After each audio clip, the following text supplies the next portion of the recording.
क्या मृत्यु के बाद भी जीवन होता है और संन्यास के लिए सही उम्र क्या है? संन्यास या ब्रह्मचर्य शब्द का अर्थ है दिव्यता के पथ पर होना। तो सही उम्र क्या है? मुझे लगता है आपको जीवन में सबसे पहले यही करना चाहिए। शादी करने की सही उम्र क्या है? ये सामाजिक स्थितियों से तय होता है और सबसे बढ़कर ये विचार आपको इसलिए आते हैं क्योंकि जब आप 10, 11, 12 या शायद 13 के भी रहे होंगे तब आप ठीक थे। फिर अचानक हार्मोन्स का ये रासायनिक मिश्रण आपके सिस्टम में पैदा हो गया। अब आप देखते हैं और अचानक हर कोई अलग दिखने लगता है।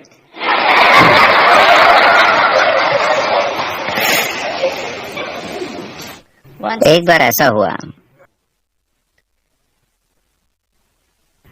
शंकरन पिल्लई एक पार्टी में गए और वहां से आकर उन्होंने अपनी पत्नी से कहा, तुम्हें पता है शराब तुम्हें बहुत सुंदर बना देती है। पत्नी ने कहा, पर मैंने तो एक बूंद भी नहीं पी। तुमने नहीं, मैंने पी है।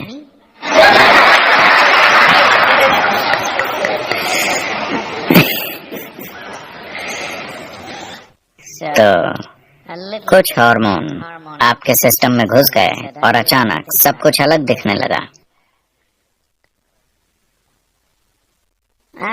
जब ये हार्मोन आपके सिस्टम को छोड़ देता है तब आप अपनी अतीत को देखकर सोचते हैं, क्या मैंने ये सारी चीजें की? उनके आने से पहले भी ये इसी तरह दिखता था, उनके जाने के बाद भी सब इसी तरह दिखता है। उस बीच के अंतराल में जब आपके भीतर चोट होती है तो अचानक सब कुछ अलग दिखने लगता है। बहुत कम मनुष्य इस चुभन को दरकिनार कर पाते हैं और जीवन को वैसा ही देखते हैं जैसा वो है, और तब वो इस चुभन का उसी हद तक भोग करते हैं जहाँ तक जरूरी है। बाकी सबको यही चलाती है, वो अपने जीवन को इसी के इर्द गिर्द आकार देते हैं। तो संन्यास का अर्थ बस यही है कि आप अपने जीवन को आपके सिस्टम पर होने वाले रसायनों के अस्थायी प्रभाव के आसपास नहीं कर रहे। ये थोड़ा सा नशा है, अचानक सब कुछ अलग दिखने लगता है। तो मुझे इन चीजों से परे कब जाना चाहिए? संन्यास is not a process of suppression or denial. संन्यास दमन या नकारने की प्रक्रिया नहीं है, ये पार जाने की प्रक्रिया है। तो आपको पार कब जाना चाहिए? जितना जल्दी हो सके। हाँ, आपको दमन कब करना चाहिए? कभी नहीं, क्योंकि दमन कोई समाधान नहीं है। परे जाना समाधान है।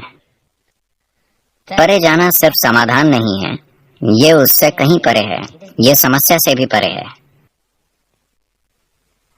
तो जब भी हम अपनी सीमाओं में फंस जाते हैं हम ये सोचने लगते हैं कि ये सीमा ही इकलौती सच्चाई है।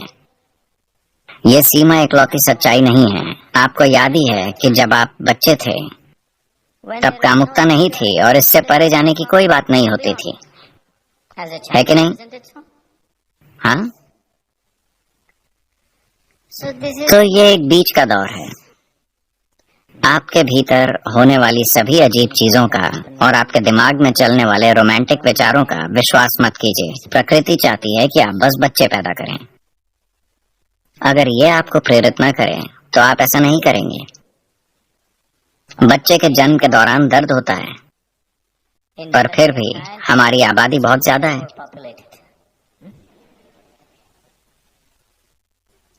अगर भीतर से पर्याप्त प्रेरणा नहीं होती तो ऐसा नहीं होता। आपको भीतर से चुभोया गया है, भीतर से धोखा दिया गया है। Once your hormones hijack your intelligence, after that wherever you look you see only that. जब आपके हार्मोन्स आपकी बुद्धि पर कब्जा कर लेते हैं तब आप जो भी देखेंगे आपको केवल वही दिखाई देगा। उससे परे जाने के लिए एक तरह की जागरूकता और क्षमता जरूरी है। बात नकारने की नहीं है, बात उससे परे देखने की है। जब आप उससे परे देख लेते हैं तो आप उसकी सीमाओं को समझ जाते हैं। जो सीमित है उसे सीमित तरीके से ही संभालना चाहिए। आपको उसके लिए अपना पूरा जीवन लगाने की जरूरत नहीं है ना? आपके जीवन के एक छोटे से पहलू पर सिर्फ उतना ही ध्यान दिया जाना चाहिए। अगर वो आपकी चेतना में फैल जाए तो ये एक अपंग जीवन बन जाएगा। तो यही समझ संन्यास है। और जब आप में पार जाने की क्षमता हो तो हाँ, तो अब आप ये भी जानना चाहते हैं कि मृत्यु के बाद क्या होता है। मुझे लगता है कुछ चीजें आप अनुभव से ही अच्छे से जान सकते हैं। शादी की तरह ये अनुभव से ही सबसे अच्छी तरह जानी जाती है। कोई आपको लाखों बातें बताएगा पर वो सच्चाई नहीं है ना? आपका अनुभव सच्चा है। इसलिए हमेशा से लोग पूछते आए हैं, लोग यही सवाल पूछते हैं, अगर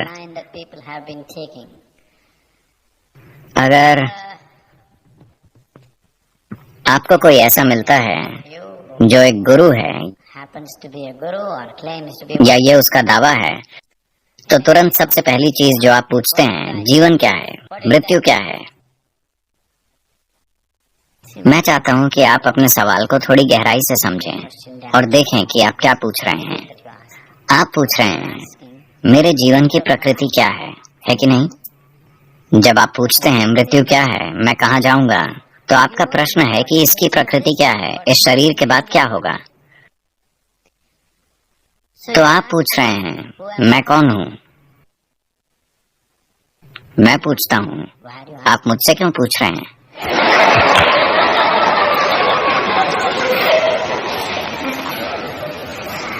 देखिए, अगर आप सड़क पर जाएं और किसी से पूछें आप कौन हैं, तो ठीक है। अगर आप सड़क पर जाकर किसी से पूछते हैं मैं कौन हूं, तो आप तुरंत गिरफ्तार हो जाएंगे।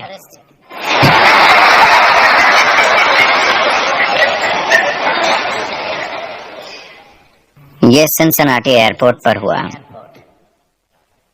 लोग चेक इन काउंटर पर चेक इन करने के लिए कतार में खड़े थे। एक आदमी आया और पूरी लाइन पार करते हुए सीधा काउंटर के पीछे खड़ी महिला के पास जा पहुंचा और उसने कहा, सर कृपया जाकर लाइन में खड़े हो जाइए, सभी लाइन में हैं। उसने कहा, नहीं नहीं, मैं जल्दी में हूँ, कृपया मुझे चेक इन कर लीजिए। महिला बोली, सभी जल्दी में, कृपया लाइन में खड़े हो जाइए। फिर उसने अपनी आवाज ऊंची की और कहा, क्या आप जानती हैं मैं कौन हूँ? महिला ने तुरंत माइक्रोफोन उठाया और कहा, यहाँ एक आदमी है जो नहीं जानता कि वो कौन है, क्या कोई इनकी मदद कर सकता है? क्या कोई इनकी मदद कर सकता है?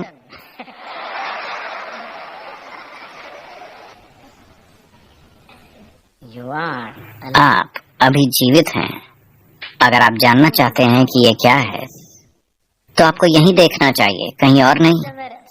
तो